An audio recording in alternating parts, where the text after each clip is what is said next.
Up YouTube? It's me, GC from the Sneakers and Up Show, and I want to do a quick little bit of sneakerhead math and sneakerhead logic and reality versus, I guess, fantasy, for lack of a better word. So what I want to talk about is the fact is that people get upset because they can't be on their phones all day long, or they don't get these alerts about when these surprise drops happen. But at the same time, think about it. What are you really giving up to be able to keep up with this stuff?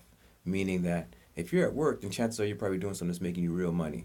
When a shoe drops, say for example these black cement fours that just came out, they retail for 200 bucks, 220 with tax. At the most, they're gonna go for resales $300. So that means you lost $80 potential if you pay resale.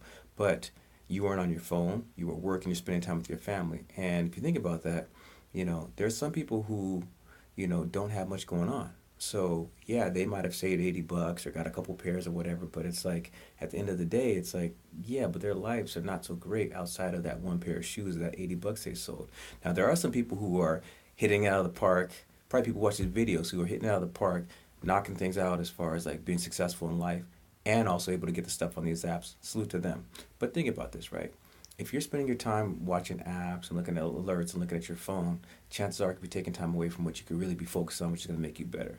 Your career, your family, school, so on and so forth. And a lot of times, if you're always looking down at your phone, it's distracting you from putting your full attention to what's going on. So you give up $80 for a pair of shoes that you'd pay resale for, or that you wouldn't have to pay resale for, but you put 100% of your attention into your work, into these other things. And also, these shoes only come out every once in a while. So think about all the days and weeks and years that you're not distracted by your phone and you're focusing on, whatever your program is to get better.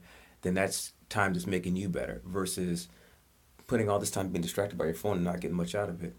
And to save $80 here, $100 there, $200 there versus like improving your life. I sound like a life coach now, but what I'm getting at is just that you're not losing a lot. In fact, I think a lot of people who are actually not paying attention to their phones, they put their phone to the side and focus on their work, their school, so on and so forth. They're actually doing much better than these folks who are, maybe not doing much else, but always looking at their phone. So just something to think about, my 2 cents. If you miss out on a drop, think about what you actually do have, because a lot of times we focus on what we don't have and don't realize on our other hand right here we have a lot of stuff that is actually really great and actually even better long term. Because a pair of sneakers, 20 bucks, 30 bucks, $100, $200, that's small money, that's short term. But big term, as far as like making you a better person and reaching towards your goals and that kind of thing, getting better, that's invaluable. So just keep that in mind when you do the math versus that $80 you lost paying resale. I'm out. GC, Sneakers and Up. Hope that made sense. Little old man rant.